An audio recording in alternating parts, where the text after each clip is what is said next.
Hey everybody, welcome to another episode of the Mile High Game Guys Board Gaming Podcast. I'm your host Adrian. I'm Zach. And I'm Jeff.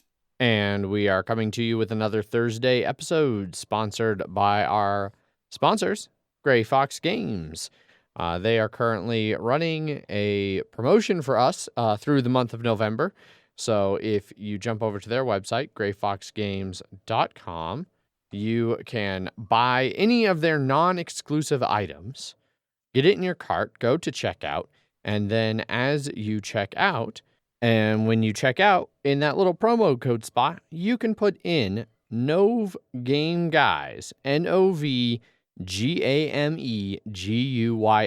NOVGAMEGUYS, and that will get you 20% off of all non-exclusive products on Gray Fox Games' website, which again is grayfoxgames.com. So, go get some games, get a discount, support our sponsors, and support us. It's like a win-win-win-win-win kind of situation. So, go do it. Moving along on this board game podcast, we would normally right now. What kind of podcast is it, Adrian? It's a board game podcast. Is like we talk about board games that we've played, and then also other things.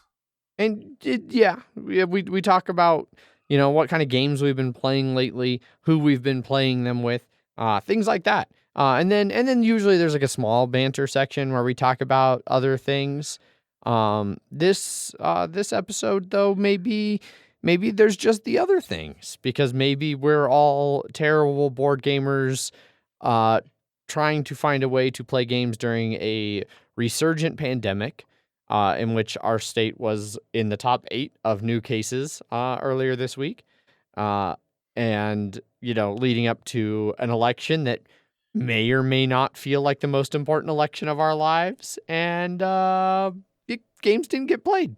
Just that's really all there is to it. Games didn't get played, so we don't really have games to talk about. Well, we do have things to talk about. We do have things to talk about, because there are still things going on. And then, Jeff, do you have, at the end of this, will there be a bloody minute? No, I finished out my last 2 games of this season already, so 2 big disappointing L's on those. So wah. Yeah. Well, so if anyone was here for the bloody minute, there's no bloody minute. Yep. There's no KDM hour. Paul is moving house over the next week? Couple weeks. Yeah. Yeah. So I had lunch with him today, and I think he said it's 2 weeks out. Yeah.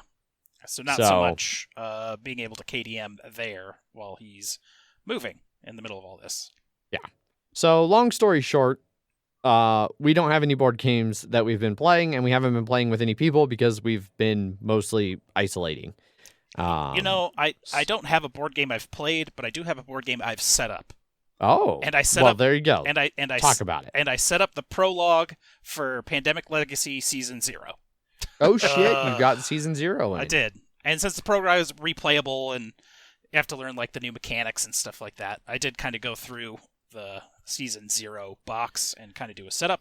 Okay. It's pretty cut and dry, like pandemic wise. This one's during the Cold War. And there's various cities that are like aligned with like the East, West, or neutral. And third world countries, I believe, is what they're called. Yeah. Yeah, okay. That's where the term came from, of whether you are aligned with the U.S., USSR, or nothing. Gotcha. It wasn't a dig at a country or anything like that. I just didn't know if Pandemic Legacy Season 0 used that term or not. Yeah, that's what I was thinking. Right. I don't know. I don't know if they did or not. I just was like, well, that's the actual term. So yes. Yeah. That is where the term third world country came from. So in the prologue, you're using so in like the past pandemics, you had like roles that you would play, and then sometimes you could lose those roles, and there would be like a backup, like neutral role that you could have that didn't really have any powers. Yes. This has you using those for the prologue, but they do have powers. Oh. Yeah, so you're not just getting a neutral character That's good. Yeah, that has like you can only do 3 actions around instead of 4 or something. Some big negative usually is what those were. Because in this you have to make like a cover and you have like the little fun passport and stuff. That's not really in the prologue setup at all, but I thought that was a neat touch. You flip over cities, you put out 3 agents, then 2 agents, then 1 agent in like 3, 6, and 9, same as your infection cards. The events are pretty similar, but the way the game actually plays is way different. You can build, I guess it's a safe house, and you can build that on any city, but that safe house isn't like have 5 matching of a color. It's just match the city, build the safe house. And what you're curing is making these teams, these little vans that can get moved around on the table, and that's how you actually get your objectives. You have to get your team to the right the right aligned team to the right aligned city, and that's your objective. It seems like the objective cards are going to be much more varied and different than your traditional like build. I want to say supply centers, but that's from season 2. Whatever the season 1 regular pandemic equivalent is, hospitals, whatever. But yeah, it's pretty. Okay. It seems neat. Didn't do much beyond just kind of like take the first couple actions, because I would have been playing like dual-handed or whatever. Yeah. But yeah, Quad-handed. Yeah, to play 4-player. Yeah. There you go. Yeah, but it seems it's different. Like as different as season 2 was from season 1, season 0 is going to be just as different. Okay. Nice. My copy is still stuck in awaiting release limbo in Miniature Market because I pre-ordered this back in July. There were also I needed like $15 to reach the 99 free shipping, and I was like, oh, there's 2 exit games that are supposed to release that same month. And I just looked, and they went from releasing in October 2022 to November 2020. And I'm like, fucking great. Bummer. Yeah. Well, Adrian, we still have to play our last couple Yes. games of season 2, at least. So that's something. This is true. Yeah, but I look forward to at least trying to get a prologue game done. And I think they released it on Tabletopia as well. That seems right. Just to play the prologue. So yeah, Cool. There's board game. There's a board game thing we can talk about. Yay. You've saved us, Jeff. Yeah. By setting up a board game. Yeah. There you go. Yeah. Well, that's infinitely more effort than Adrian and I, apparently. So. Yeah. I mean, I still have Spirit Island set up on our table. We just haven't touched it in weeks. Yeah.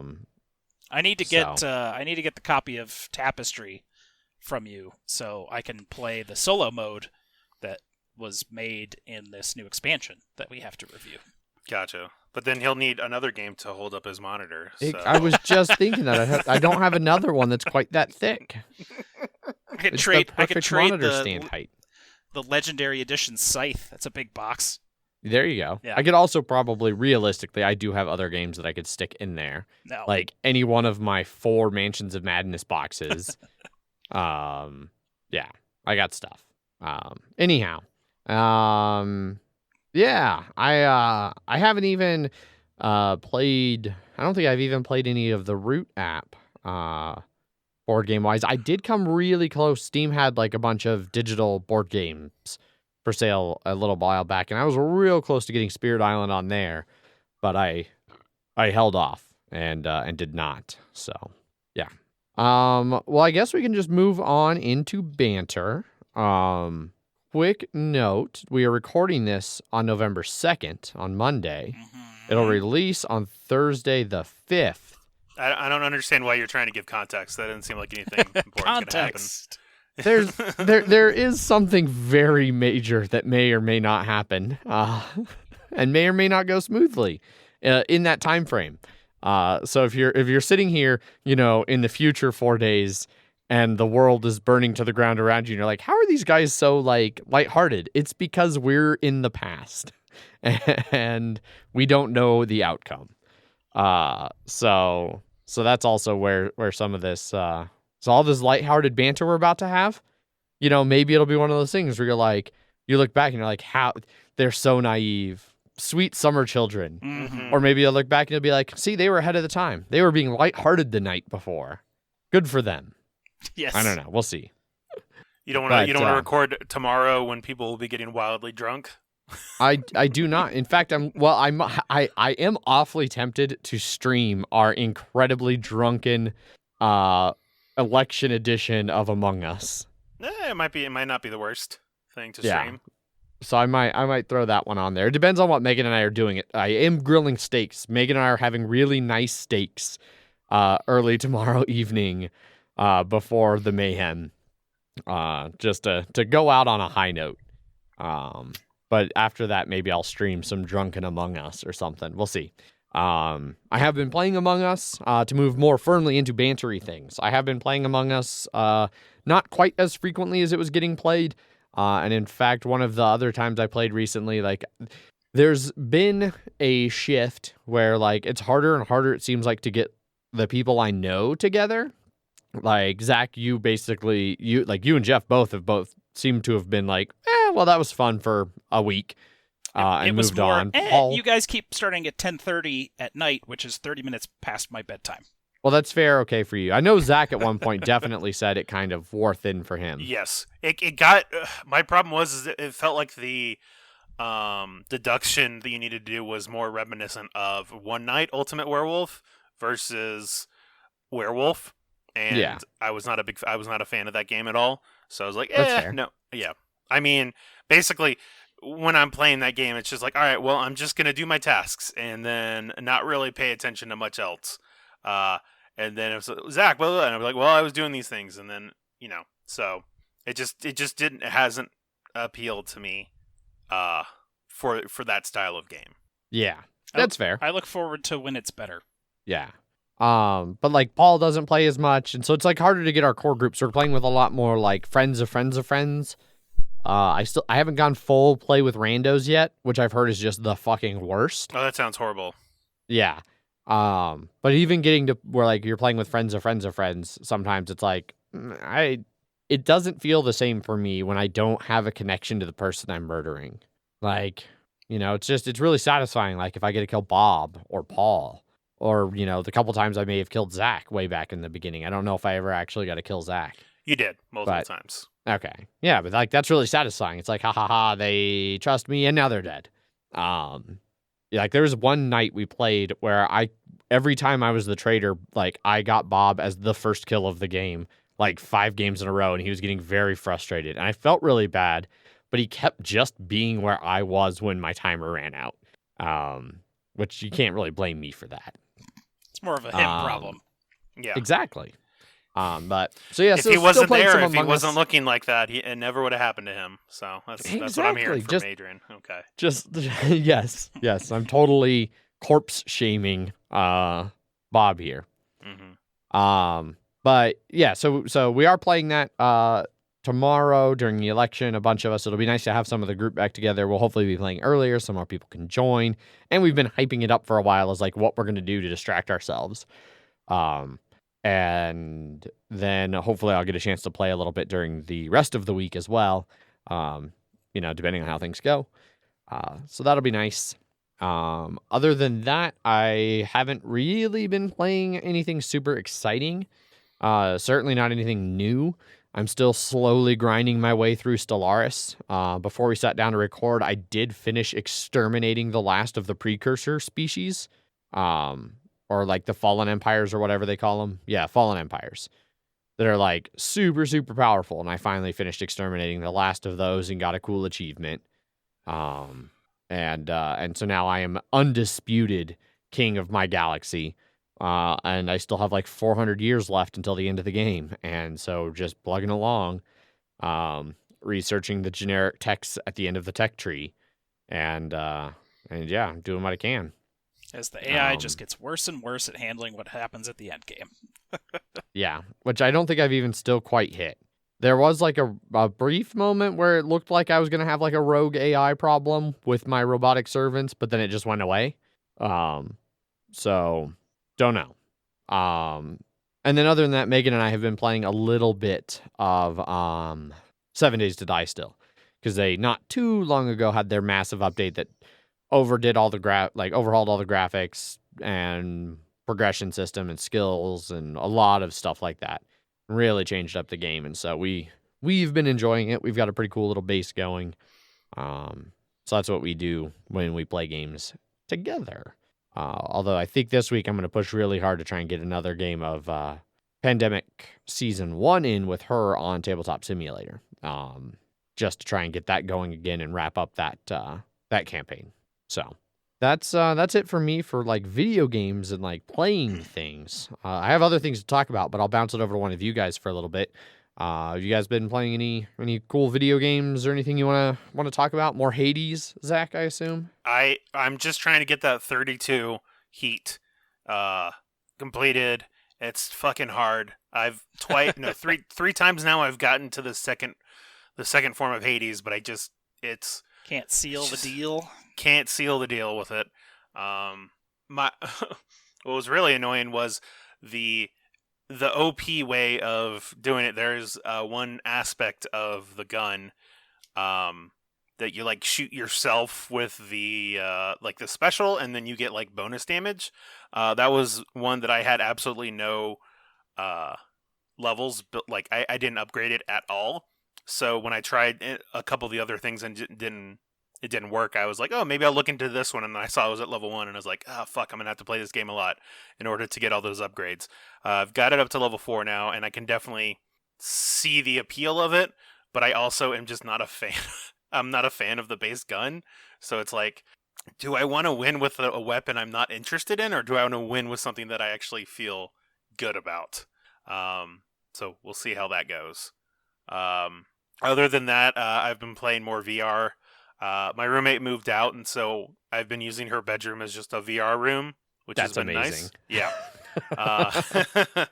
Yeah. Played some of Rick and Morty, virtual reality, and it was nice to actually like extend my arms, because normally I've been playing it in the living room, just in a stationary spot, and so anytime I move my arms, I can like see the Guardian around me. Uh-huh. But with that, I'm actually able to extend my arms out and not see, like, and still be, not have the fourth wall be broken in the fact that I'm, inside virtual. But so that was enjoyable to do that again. Played more Super Hot, which still is an amazing game. But it was nice to be able to be like move around instead of just like ducking and tilting my head to avoid stuff. I could just literally walk out of the way of stuff, or a guy comes walking to me, just walk up to him and grab his gun and then shoot him in the face. But then the one I've been playing most recently is called Until You Fall, which came out a little while ago. And it's a roguelike melee fighter, more or less. You have two weapons. They start off as like a sword and a dagger, and then you can get like axes or maces, or like even like brass knuckles to an extent. And you're just going and fighting increasingly harder enemies. You're slashing at them, but then there are like when they hit you, you have to put your weapon in certain spots at the right within the right time in order to block them. And then there are some that when they have like heavy weapons, you have to literally dodge out of the way to not get hit by them. But it's been real fun, and it looks real fucking good on the Quest 2, which was very surprising to see. Well, it's not too surprising, but it's good to when I got that to be like, so this is one reason why I got a better VR headset, is because I can play these better games and not have them look like shit. Awesome. Yeah. Other than that, I've just been plugging away in WoW, just doing content that I missed before, and I'm glad that I didn't play Warlords of Draenor during the actual expansion, because this stuff is a pain, and it's at least I'm able to like one-shot most things because I'm way over-leveled for it. Yeah, the garrison and stuff just took forever, and then you unlock like the naval one. Yep, I'm almost done with the naval one. I don't think I ever like finished the naval one or got all the like rare unlocks, just because I was done with it. Yeah. Yeah, I'm just wanting to get to level 3 harbor, but then once like the quest line is done for it, then I'll stop on it. Yeah. But yeah, I've just been doing that, trying to get there's a mount I want to get in, was it called like Talon Jungle, which was like the end game area for that expansion, and it's like, oh, you just need 150 like 1,000 shards of this, and it's like, oh fucking hell. But luckily there are quests that'll help you get like 1,000 or 2,000 every day, and so it's just like doing those every day and just gonna have to wait a couple weeks until I get enough for it, and then I'll be like, oh, okay, I'm probably done for this. With this? Is that one locked behind rep? It's only like friendly. Oh, okay. So okay. yeah, no, there is another one that's locked by rep that I was like, I don't care enough for that. The anniversary event started up, and now there's an extra 16% anniversary rep thing. So I saw that. Yeah. So I did get that as well. So that's going to help a little bit. But yeah, that's basically all I've been doing. I did finish watching season 2 of What We Do in the Shadows, and I will recommend that highly. It was very enjoyable, especially if you like the movie. It takes a little while to find its legs, but like they've expanded the lore and just did a great job with it in the second season. Yeah. The second season of it especially is just absolutely fantastic. Yeah. Colin Robinson and Guillermo are easily two of the funniest characters in all of television, and it's great. The episode where Colin Robinson gets a promotion and people have to listen to him, yes, was just like amazing. He gets super powerful, and every time you see him, it's like, oh, I have this new power now. Oh, I can do this. Oh, I can fly now. Just yeah, it's fantastic. We recently went back and rewatched the movie, which holds up really well as well.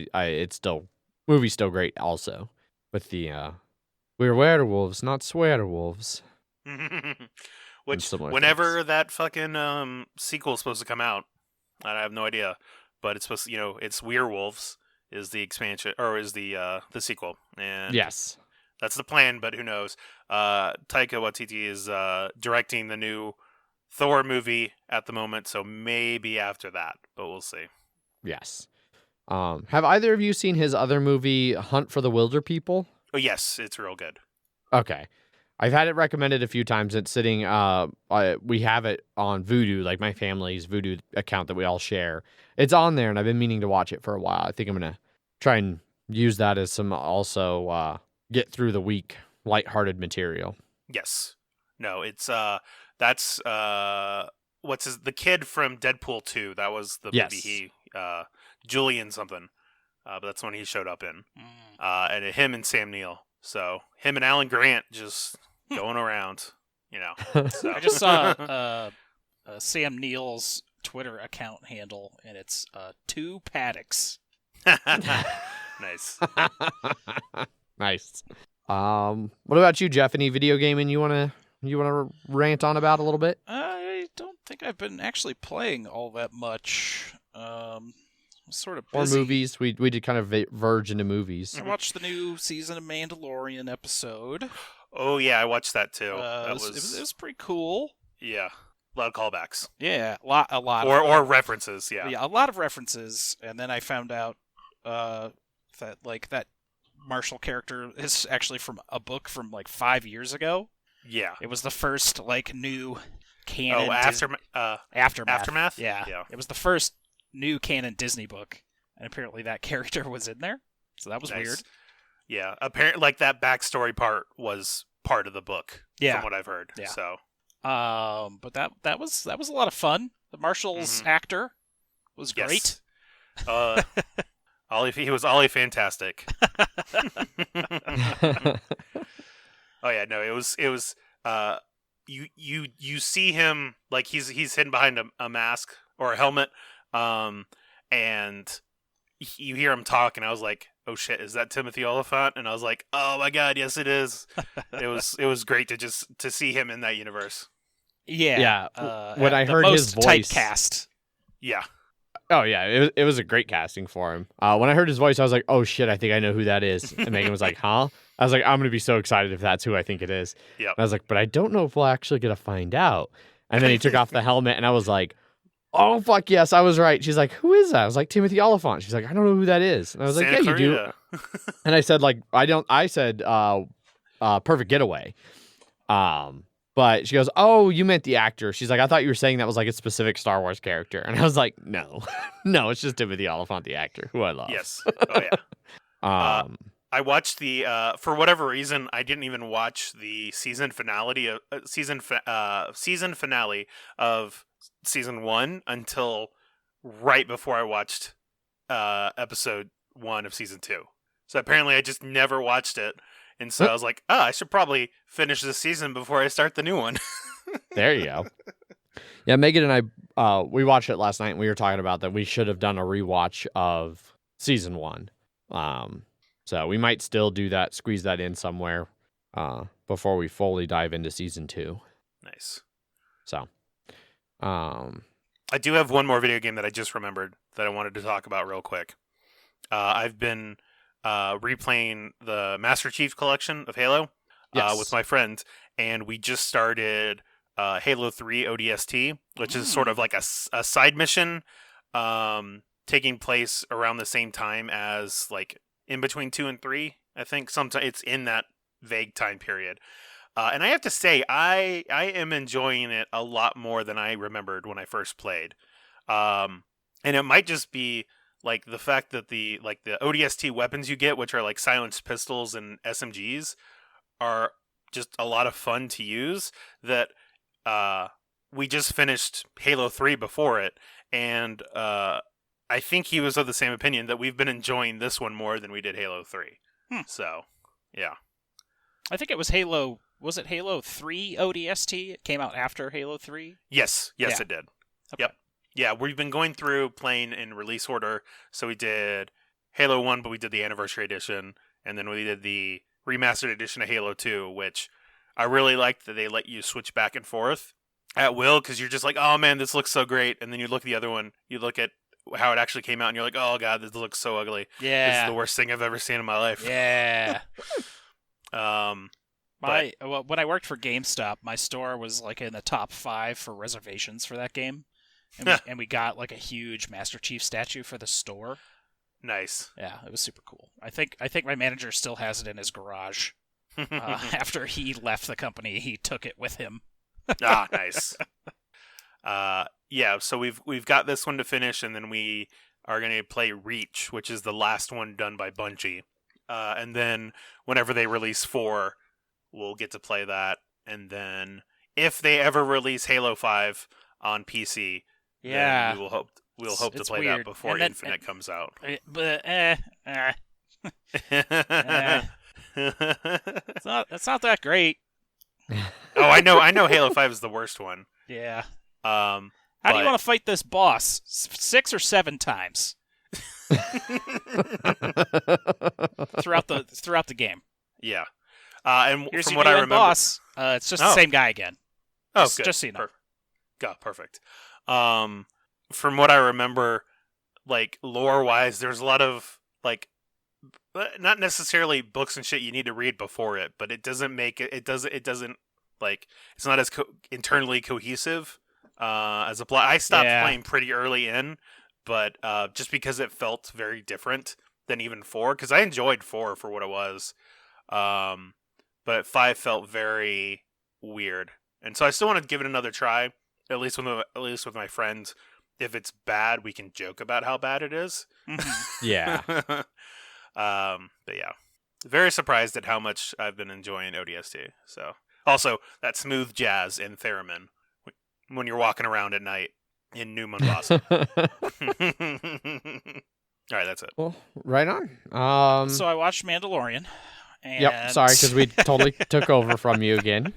But I didn't. I'm just waiting for you to say something else, Jeff, and then we're going to do it again. Just so you know. Yeah. Give us something to go on. I didn't actually do all that much else besides go to a Broncos game. Yeah. Which I was waiting for you to bring up the Broncos game so I could talk about the fact that I had ignored the Broncos game and then it ended up being an amazing comeback. Yeah. Like it was like 24-3. 20 Yes, the third at one quarter? point it was 24-3. Yeah. And then they just kind of came back and got it as like a walk-off win. They scored. There wasn't any time left. They got the extra point, and that was it. That was the game. 25-4. 31 Beautiful to 30. victory. Huh? Wasn't it 31-30? I thought it was 25-24. It might have been 31-30. 31-30. Okay. They scored But yes, three touchdowns in the final quarter. Yeah. So pretty bonkers. Yeah. Was that your first time going to Mile High? Yes. What'd you think of the stadium? It's nice. It's a stadium. I haven't been to a lot of stadiums, so it's no ball arena. Also known as the renamed Pepsi Center. Where were you in the stands? The south side, just like under the big giant screen. Okay. I've never sat on that side of the stadium. Yeah, my friend is like a third generation season ticket holder, so he's sort of had these tickets forever. But his season tickets are actually in the 10th row, and they cover the first 10 rows, so his seats were not like available. Yeah. Technically. Yeah, but there was a lot of space between people. It's only at 7% capacity. Yeah. And he was talking about how it was so weird going to the game and they're just being not like shoulder to shoulder and like just a fucking ton of people because it seats, 80-something thousand? Close to 80,000? Something like that. Yeah. Yeah. And you said there were like 5? Yeah, they're at like 5,800, something like that. Gotcha. Now, question. When they were cheering, I know it's not going to be that giant roar of the stadium. Was it just like so quiet you could just hear like one guy go, "Yeah"? No, it was still quite loud actually. Okay, that's good. Especially with people stomping their feet on the bleachers, which Yep, that's a Super Broncos thing to do. And I feel that would have been crazy with that many more tens of thousands of people doing that, because it already felt pretty loud and heavy. With just the couple thousand that were there. Yeah. My grandpa used to have season tickets back when they played at the old Mile High. Uh-huh. And I guess when you sat in the same relative section that you do, the south stands, like under that scoreboard, they were almost like old school bleachers. And it felt like the whole, like, he regularly told stories where it felt like the stadium was going to come down around you with everybody doing that. Yeah.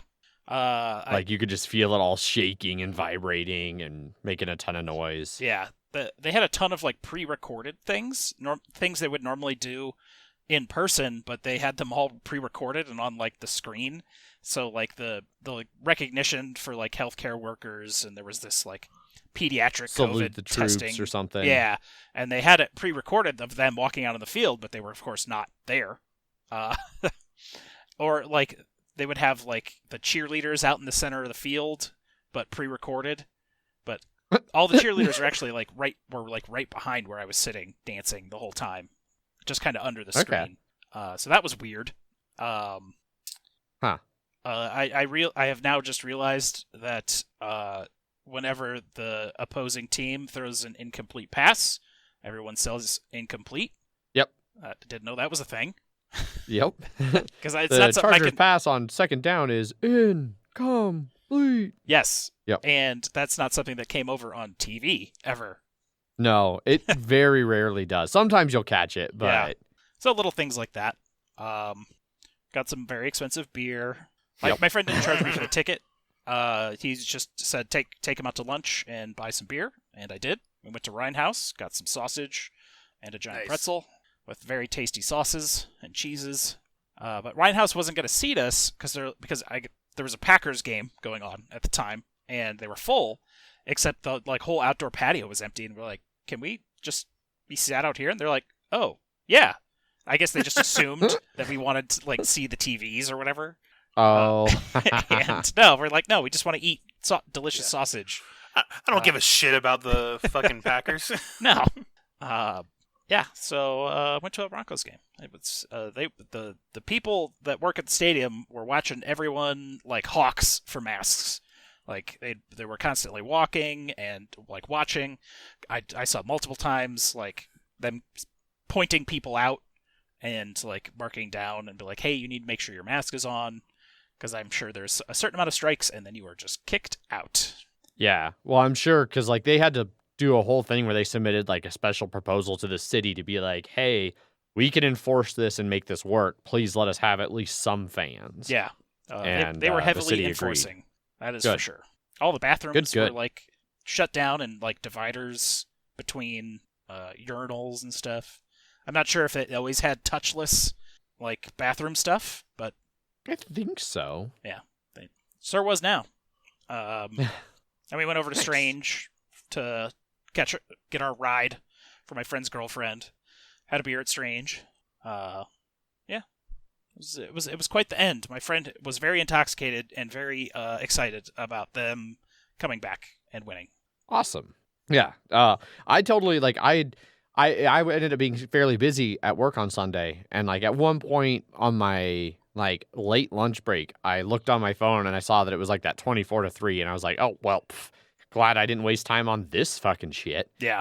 And then like I got done with work, I got home kind of late, and I like pull up my phone, and Paul had messaged in the sports channel. He's like, why is Adrian not going nuts right now or something? And I was like, why would I be going nuts? And he's like, the Broncos came back. And I was like, what? And imagine looked it how up pissed imagine how pissed you would have been if you did waste your time on it in the first half, and then you just like, yeah, turn it off in the third. Yeah. Because at 7 minutes left in the third quarter, they were down 24-3. So Yeah.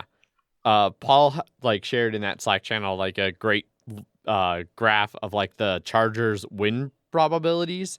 And they're like pretty consistently high like the whole game until right at the very end when it's just a vertical line to 0. yeah, It's like perfect. Yeah. So yeah, it was great. I apparently was super excited about that. Drew Lock. People do not like Drew Lock. Yeah, it's all over the place with him. I mean, he's only played like 7 professional games ever. But he has looked both really good sometimes and really bad sometimes, and then play calling's been kind of all over the place. And He's 23 years old. that sounds about right. He's a pretty young guy. Yeah. Yeah, because like last year was his rookie year. He didn't play most of the season. He played like 4 games right at the end, did pretty good. And then he has only played a little bit this year, and then he got hurt and missed a bunch of time. And now he's coming back Broken from an injury. shoulder, collarbone, Yeah. like twice, right? So he's been a little beat up here and there. I do love like his attitude. Like he's got like a really positive, like fun attitude. Like there's all kinds of videos that go around of him like rapping like hardcore rap lyrics, like just sitting on the bench like while the defense is out on the field or something, and like dancing around and just being a goon. And like last season he started doing the like Buzz.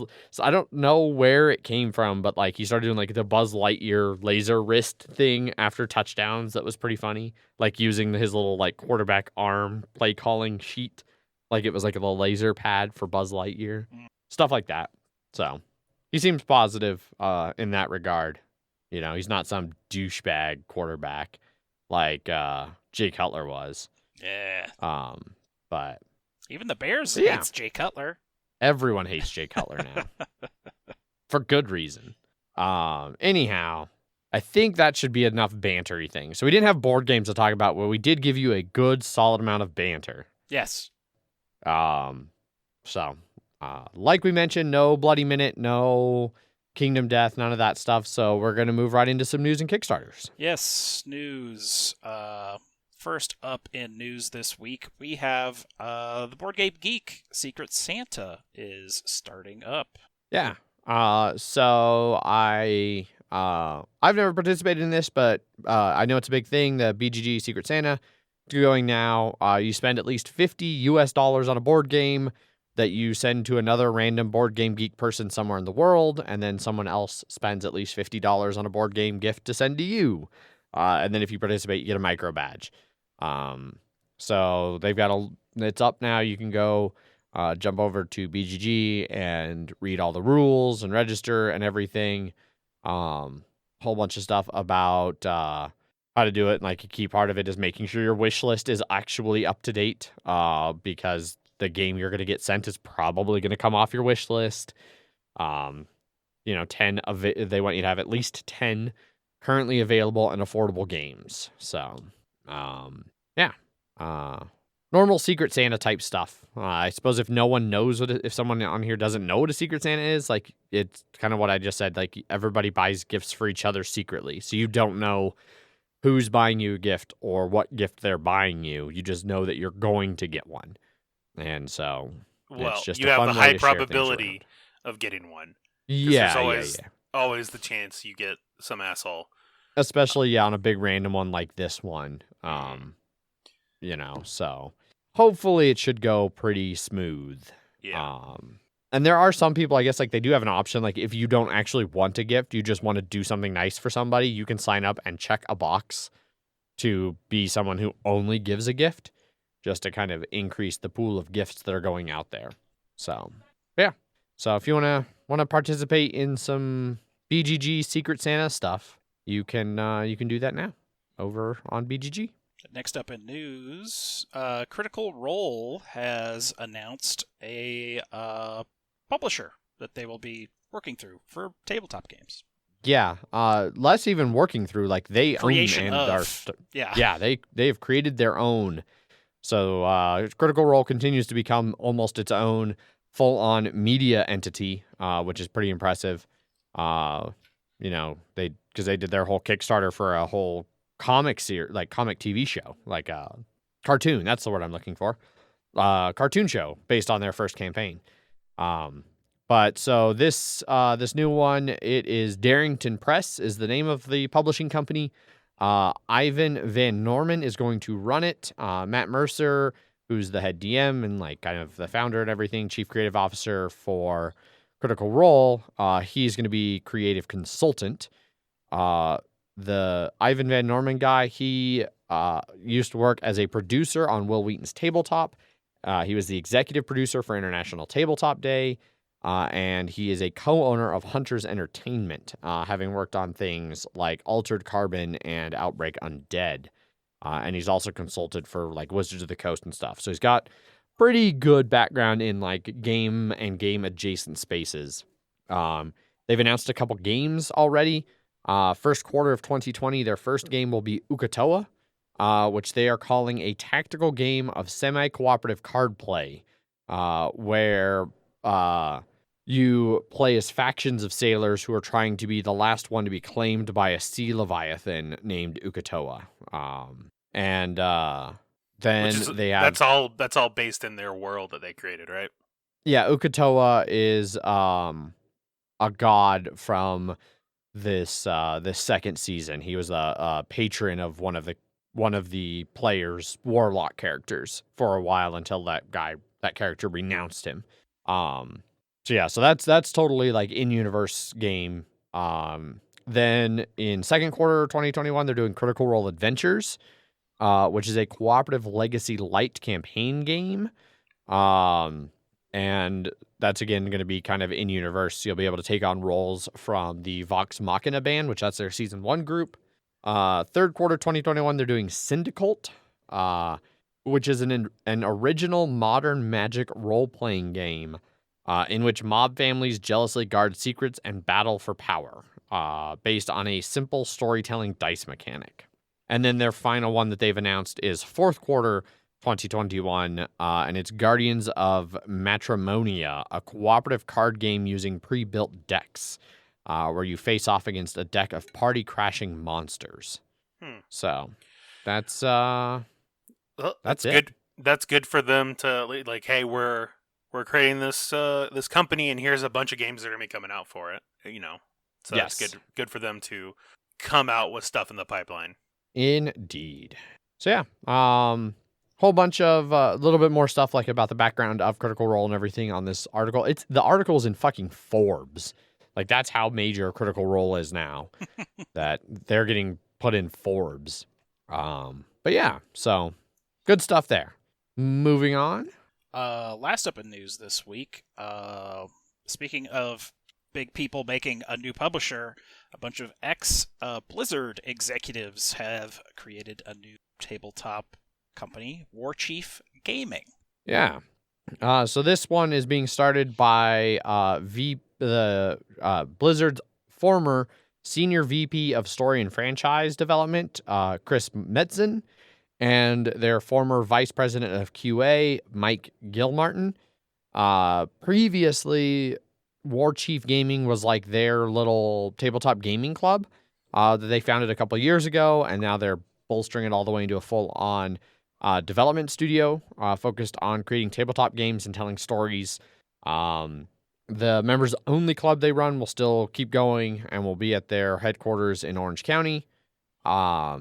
They have already brought along Ryan Collins, a former Blizzard Entertainment game designer who worked on Hearthstone, as their lead product developer to turn some of their ideas into reality. So, yeah, Chris Metzen is like legendary behind all of the Blizzard games everyone really liked.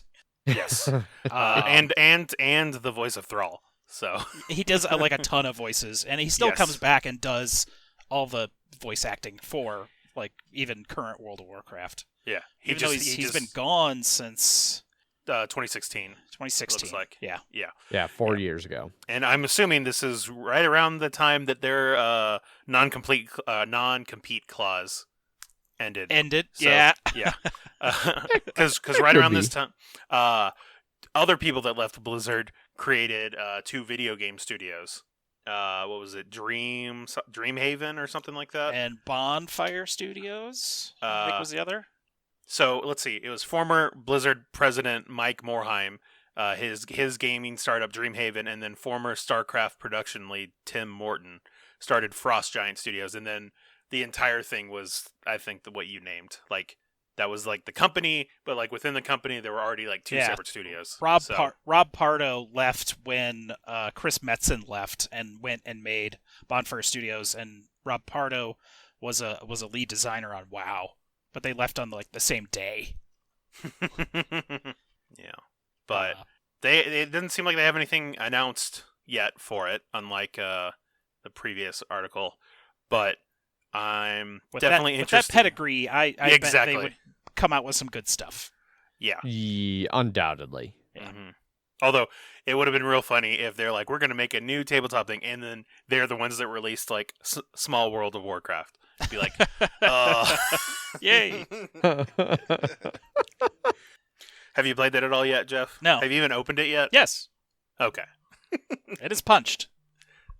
That's good. Because there's a lot of punching. Yes. A lot of cardboard in that. Yeah.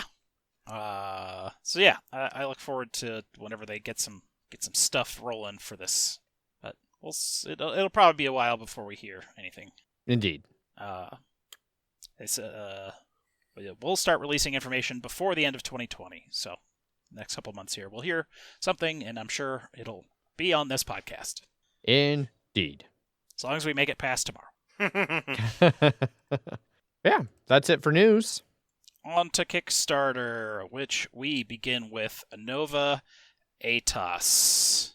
Nova Aetas is very well funded, $732,000 of its $110,000 goal, over 5,300 backers, but just a few days left about a week left to pledge on this guy, which you can for $150. Yeah, so we're coming out of the gate swinging here with our, way over $100 miniature game of the week. Jeff left off a key part of the name. This is Nova Aetas Renaissance. Yes. And it's set in a fantasy version of the Italian Renaissance, based on loosely the war between Rome and Venice in the early 1500s, just with magic and weird fucking monsters. It's a re-implementation of their first game that was funded on Kickstarter 5 years ago. So you might kind of recognize it from that. They have implemented different gameplay for each different hero. So their own characters, characteristics, equipment, and their own development path. They have a horologium mechanism that is basically like the clock from one of the, and I want to say Sid Meier, and that's not right. Uwe Rosenberg. One of Uwe Rosenberg's games that has like a little like clock dial that advances things. And the glass one, Glass Road. Yeah, I think that's the one I'm thinking of. So this basically, as the thing moves, like it's gonna force your determine like what characters are doing what actions and things like move around on that little mechanism. But it changes the sequence of activations based on what actions people take. They have an enemy AI system where basically like as characters take actions and things, it ups their perceived threat, and the bad guys target whoever has the highest perceived threat.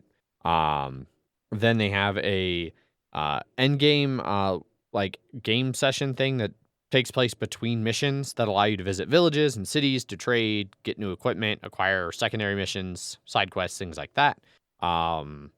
They've moved the setting to the Italian Renaissance, and you'll be fighting kind of all over the peninsula there. And then one of the coolest things that they have in this one for me, and the reason I want to talk about it, is they have a whole bunch of like 3D terrain type stuff, like trees and buildings and just all kinds of different terrain that make up the boards that you'll play on.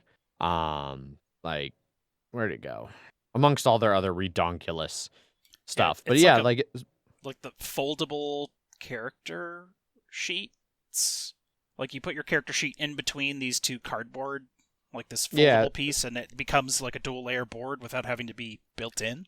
Yeah, so you can change out what character goes into the dual board. So like there's like the 4 boards, and then currently 4 character sheets, but I think there's some in the stretch goals and stuff. Yes, I'm sure. Yeah.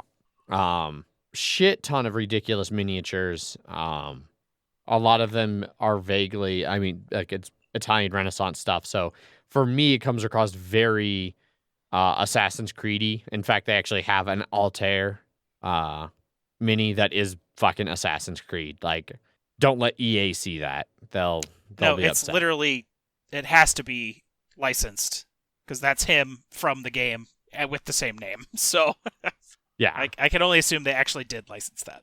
Maybe. But yeah, a whole bunch of all the different things. So they basically, it's a game where there's like 3 factions essentially. Like you play heroes kind of navigating these 3 factions.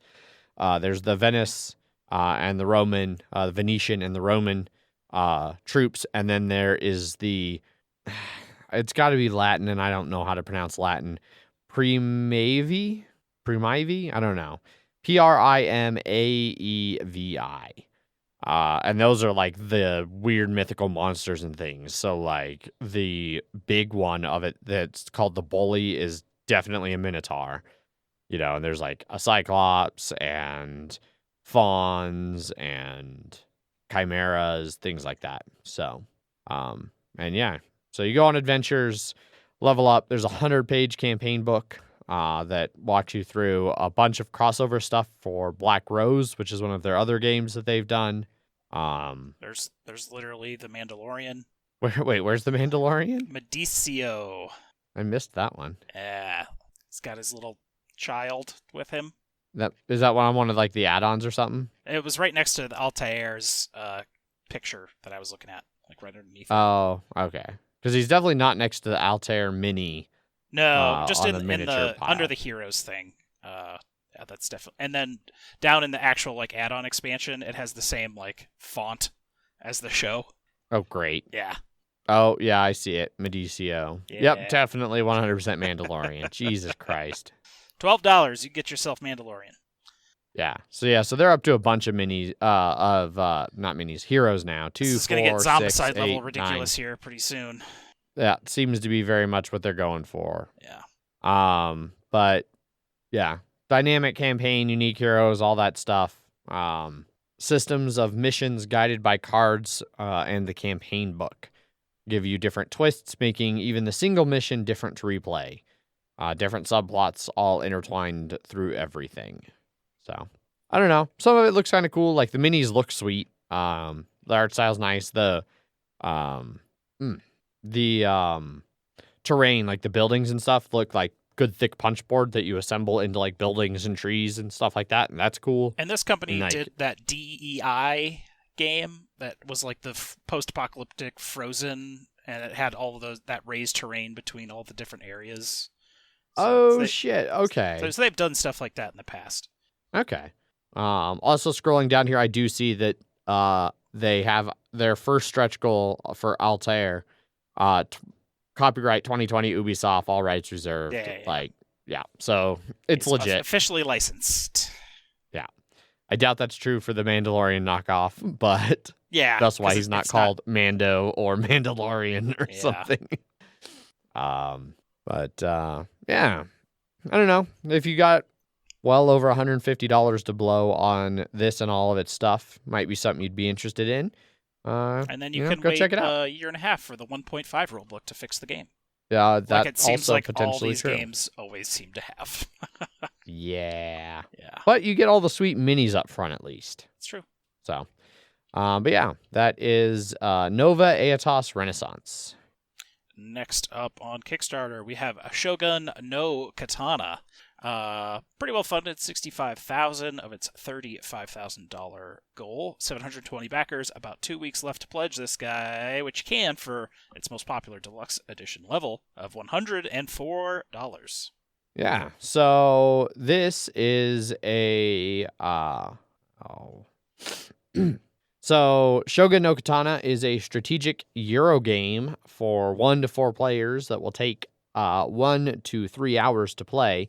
And it's essentially a worker placement game where you are a family trying to like make the best katanas of the time. So there's a main board that represents part of Japan, 50 double-layered katana tiles, a bunch of other like tiles, markers, things like that. And then really detailed miniatures for the workers, the katana decorators, monks, and family members. And you will use all of those different miniatures as workers to place around the board to take different actions in order to craft as many high-quality katanas as possible. The basic gameplay is you have your own little player board where you can lay out the different katanas you're working on. You can work on more than one at once. And you use workers to activate either an entire row or column, allowing you to add resources to all of the katanas in that row or column. And then you move everything around the grid based on... It says moving them accordingly on the grid, but I don't know. They don't really give a clear indication of what that entails, like how things move based on what resources they do or don't get. But they point out that like you can really fill up your board with a bunch of katanas to try and like work on a bunch of them at once, but that will inhibit your ability to like move things around the board and like score better. So, things to think about as you play the game.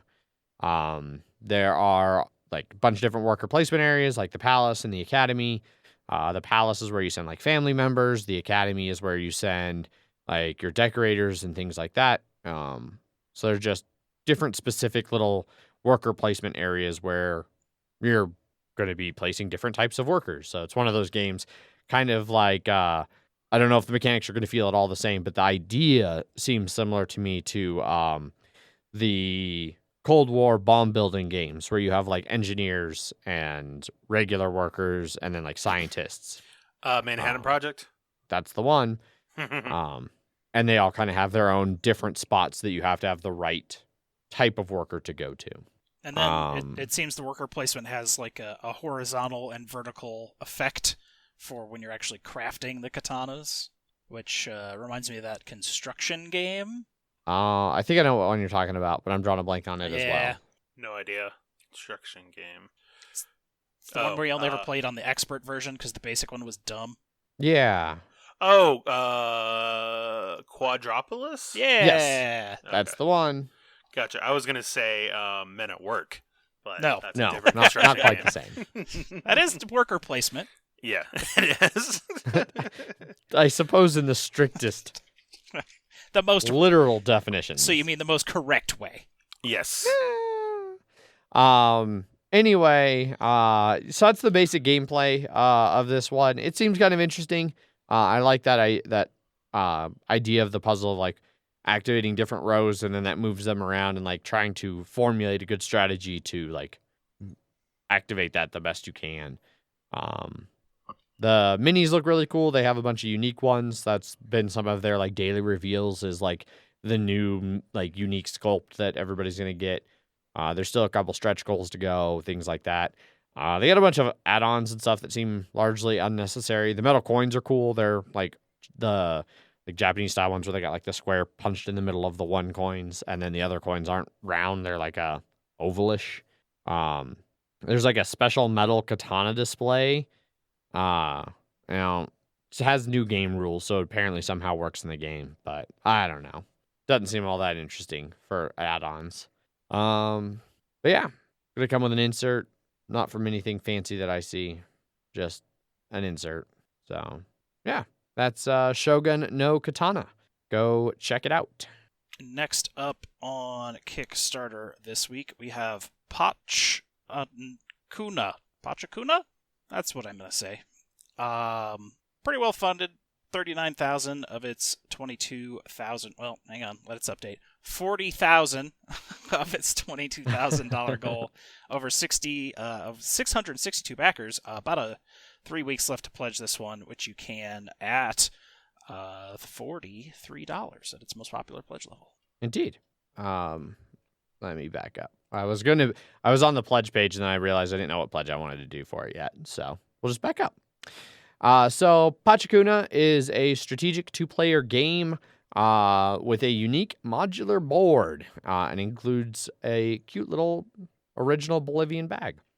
So the game itself, it's a 2-player game using this modular board where tiles have different arrangements on them. They're hex tiles, and part of the tile is low-lying grasslands, and the other part of the tile is raised mountain paths. And essentially, one of the players can only travel along the mountain paths. That is the brown llama, I think, black llama, the dark llama, black llamas. Can only climb over the barren mountains. The white llamas move only through the green valleys. And so on your turn, you can rotate the hexes to try and make your path, but that might mess up your opponent's path, and maybe that's what you want to do. And so you're trying to navigate your llamas around the board, getting to different towns. The towns have little flags indicating what 2 types of resources they want. They have an in-demand resource that will pay 2 per resource, and then they will have a slightly less in-demand resource that will deliver 1 money per resource. And then you can use those extra resources to buy more llamas or to do additional rotations of tiles. And the object of the game is to be the first one to get all 7 resources. So you're keeping track of what resources you've delivered or gained. And yeah. Seems pretty straightforward, but looks really cool. The board is awesome. They got really good thick cardboard for like the borders, and then like I said, the tiles are double thicknesses, like the mountains are actually raised up. For the mountain paths, the llama meeples are awesomely adorable. They got like a little notch cut for the resource, so you could put it on there like a little llama backpack. And then even the way the board has the little spots for the flags for the in-demand products at the different towns and stuff. Seems pretty cool. But yeah. And there's like even an upgrade that you can get the sweet bag just to hold everything. Yeah, so the base game I think comes with a small bag. A small 12 by 14 centimeter. There is an add-on for the large 20 by 28 centimeter large. The bags themselves are actually made in Bolivia. The name of the game means textiles. Okay. The dyeing of llama and alpaca wool with natural resources. Well, there you go. In the Peruvian and Bolivian areas. Yeah. I have a nice little story at the bottom that explains all that. Okay. Yeah. It looks like a cute little llama game. One of the other like stupid add-ons, like because it's completely meaningless for the game, but you can get 2 little plush llamas that are also made in Bolivia. Yeah. And they are adorable. And like Megan loves llamas, and Bolivia is one of her favorite countries that she's traveled to. And so I'm definitely going to get this like largely for her. Plus, I always like a good 2-player game for us to play together. So I'm definitely backing this. I haven't played it. It might not actually be nearly as good as it looks, but it seems interesting. And so that's what I'm gonna do. Yeah, it seems all right. I mean, at worst, the game's $43. It's not like crazy. They have what was it? The deluxe version comes with the big bag. Yeah, the and that's the one I'm getting, the big bag llamas. and the plush llamas. And it's only and $60. with shipping for me. It's gonna be $76. Yeah, So could spend $76 on worse things. this is 100% true. I have. Yes. So, and what the hell? This might be the last Kickstarter I ever get it back. Who knows? Who knows? Certainly not going to get it, but you'll back it. Yep, exactly. But yeah, so that's Pachakuna. Pachakuna is complete, and that's it for Kickstarters. Indeed, it is. So that lets us move on to, for the first time in a while, we actually have content in our listener feedback section. Yeah. Yeah. 2 pieces of content in listener feedback section, in fact. We'll start off with Jeff's favorite part, the emails.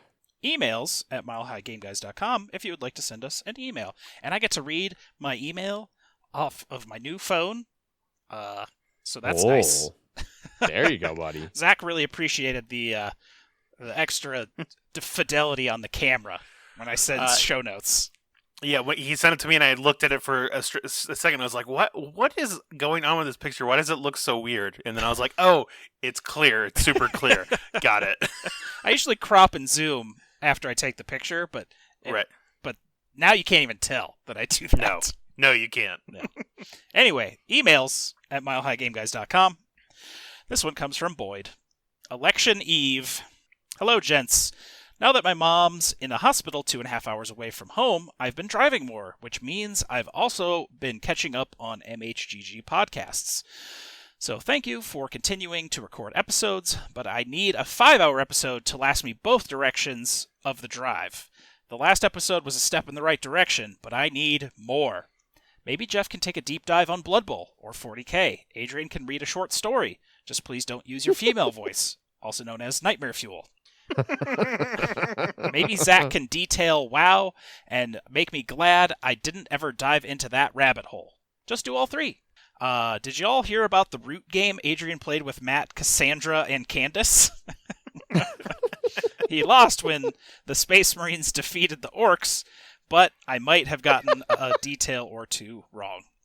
It's easy to do, Boyd. You get people just get details wrong about root games online all the time. Yeah, and it's Cassidy, not Candace. Duh. Well, yeah. Yeah. It's an in-joke. Just listen to the last episode. Or our stream from Terraforming Mars. Go watch the Terraforming Mars stream. That is actually on YouTube. I did get it on YouTube. Wow.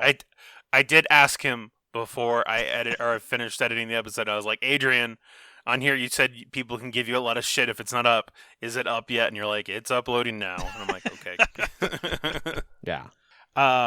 At least the biggest Bronco fan of you 3 was able to go to a home game last weekend and see their exciting victory. The return of so normalcy. much, Boyd. And that was me. I'm still looking forward to the MHGG wedding cruise. Sadly, I haven't gotten my invitation in the mail yet. Those darn post office changes must be the reason. The mail's real backed up. Yeah, mail's real it's backed coming, up. Don't worry. The reservations for those cruises are hard to get right now, too. So Yeah. It turns out cruises not exactly not so hot right now. Yeah. They're not Hansel.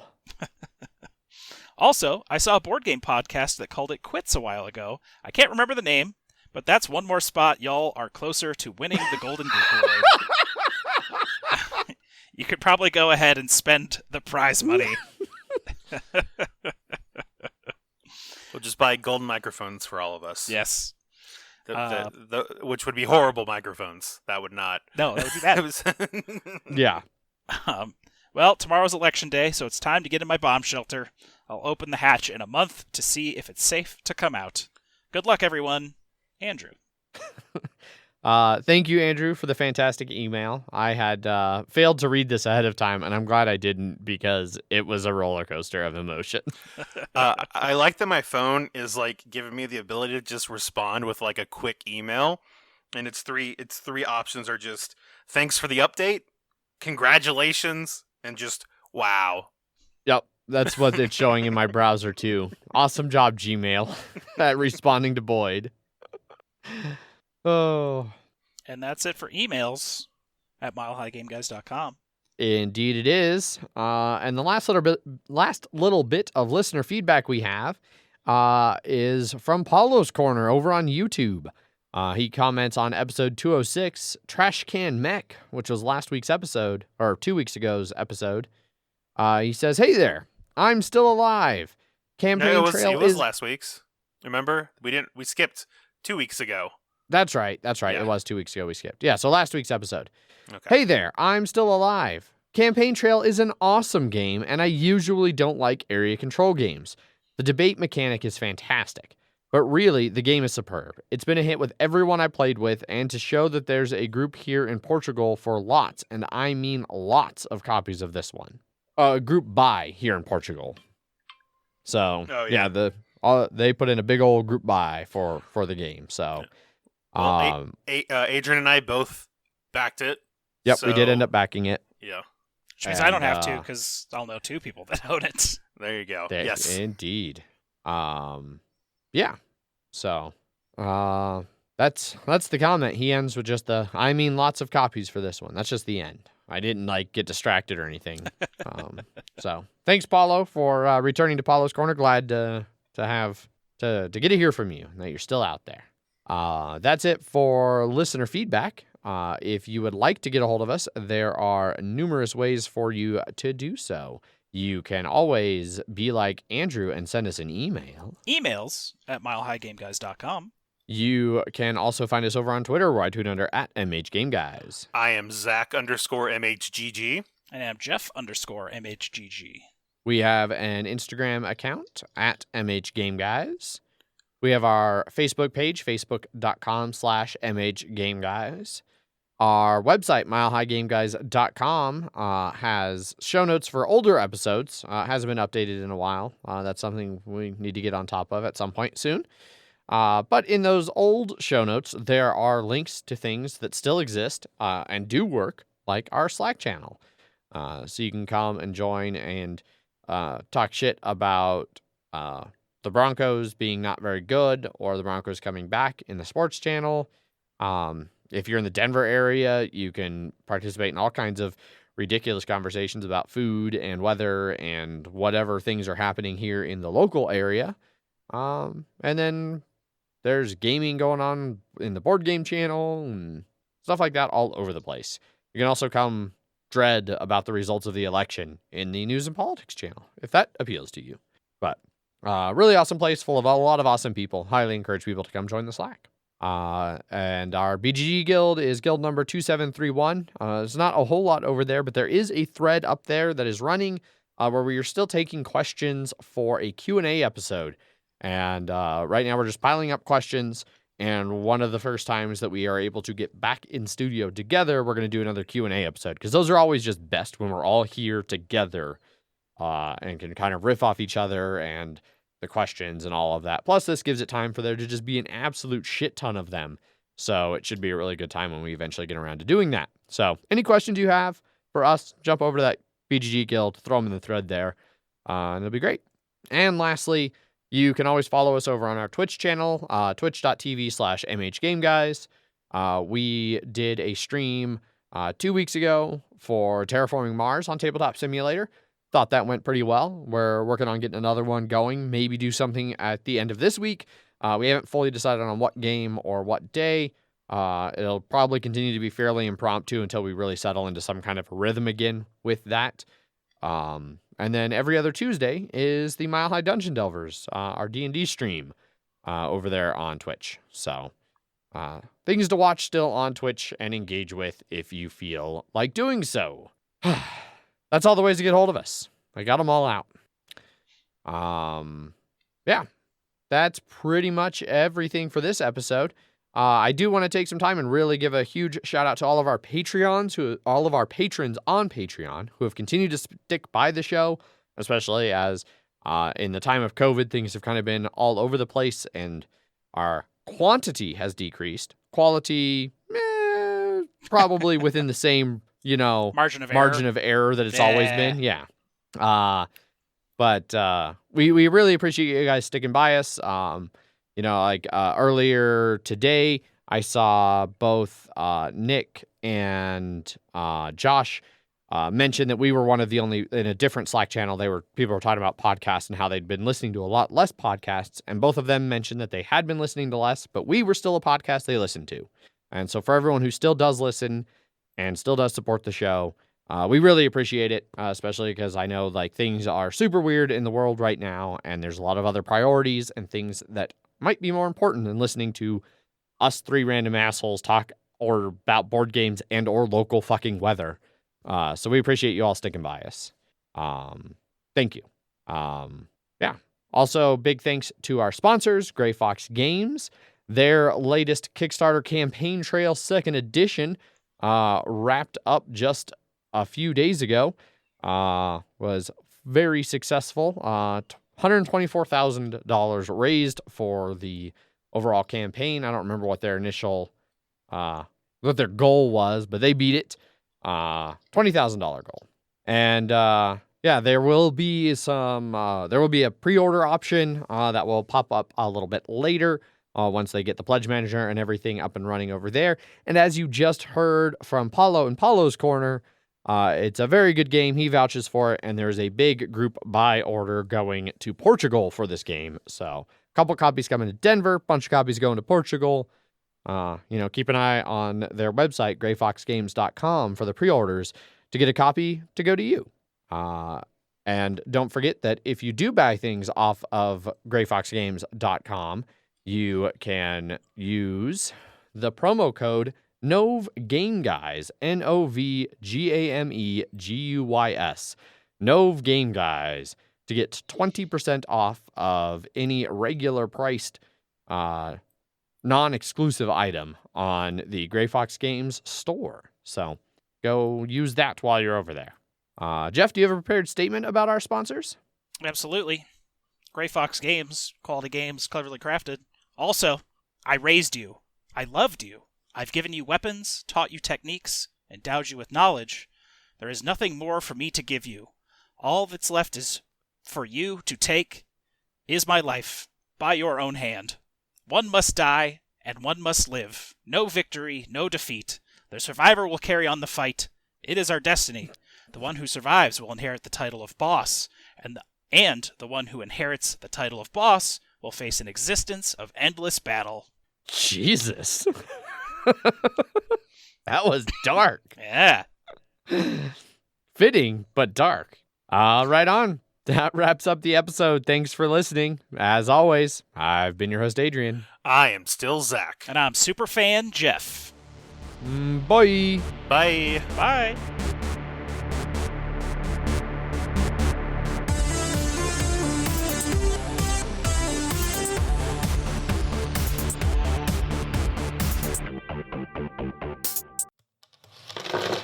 Punchboard Media, where we all bring something to the table. Pull up a chair at punchboardmedia.com.